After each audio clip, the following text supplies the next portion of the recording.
Haligacha ba'zi o'quvchilar mana shu svetofor to'g'risida to'liq ma'lumotga ega bo'lmagani uchun imtihon savollarida qiynalib, xato qilib kelishyapti. Buni yaxshilab bilib olsangiz, nafaqat o'quvchilar, bu haydovchi uchun ham manfaatli bo'ladi. Diqqat qilinglar, boshladi.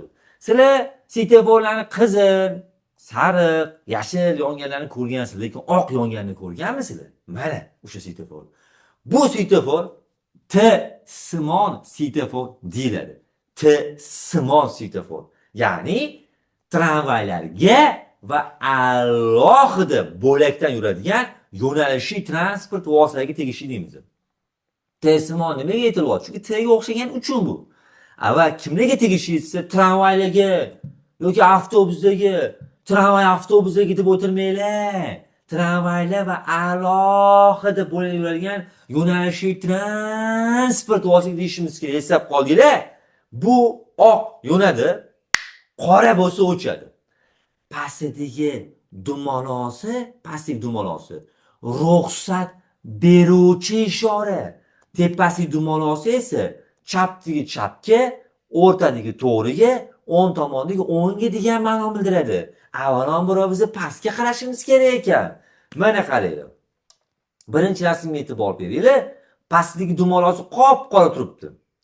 Tepadagi qarashimni hojati yo'q. Tepadagi qarashga umuman hojati yo'q bo'ldi hozir. Tepadagi ham qop-qora turibdi bo'ldi hozir.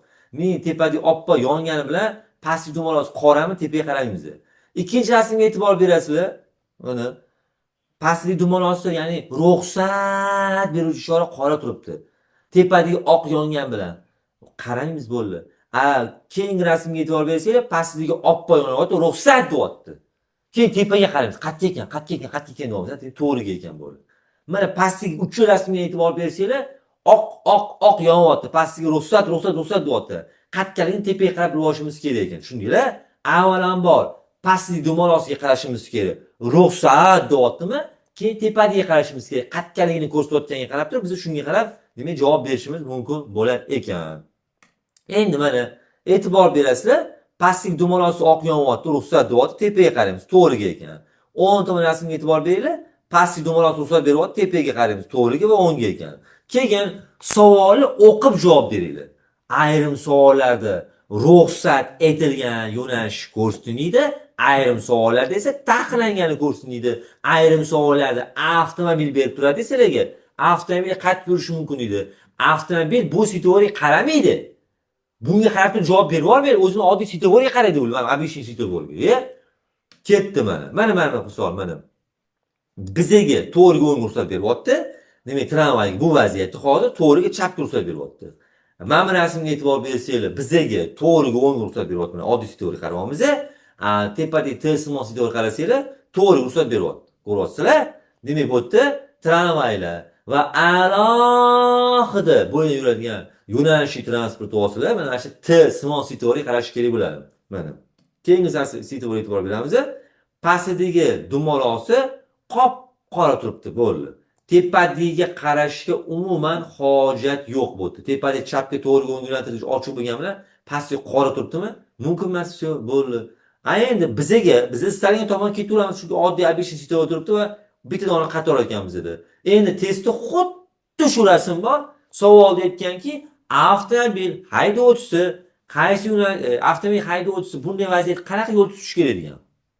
Bitta variantda tramvay kutishi, tramvay o'tib ketgandan so'ng harakat davom ettirish kerak degan.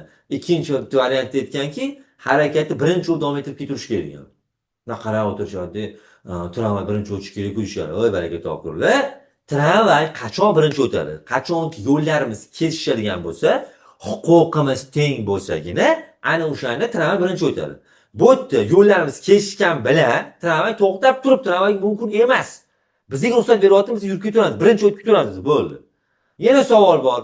Bunday vaziyatda tramvay haydovchisi qayerga harakatlanishi mumkin desa, variantni qaranglar.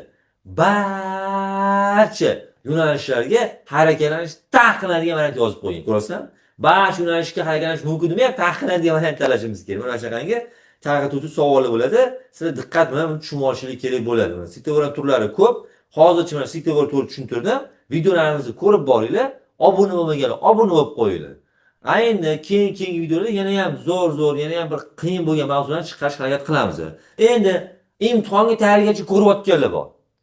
Lekin qiynalyapsizlar ko'rishga. Ba'zi savollarni topolmayapsizlar va bir nechta savollar xato qilayotgan bo'lsangizlar, agar sizlar imtihon savollarini yodlab turib ishlayman degan bo'lsangiz, juda katta xatoga yo'l qo'yasizlar. Chunki yodlab turib ishlayotgan o'quvchilar ancha ishlagani bilan baribir esdan chiqib ketishi ko'proq bo'ladi. Shuning uchun sizlar mazmun, mohiyatini tushunib, eslab qolsanglar, u ancha yillar davomida esda qolish oson bo'ladi va imtihonni tezda muvaffaqiyatli o'tib ketish oson bo'ladi. Tushundinglar?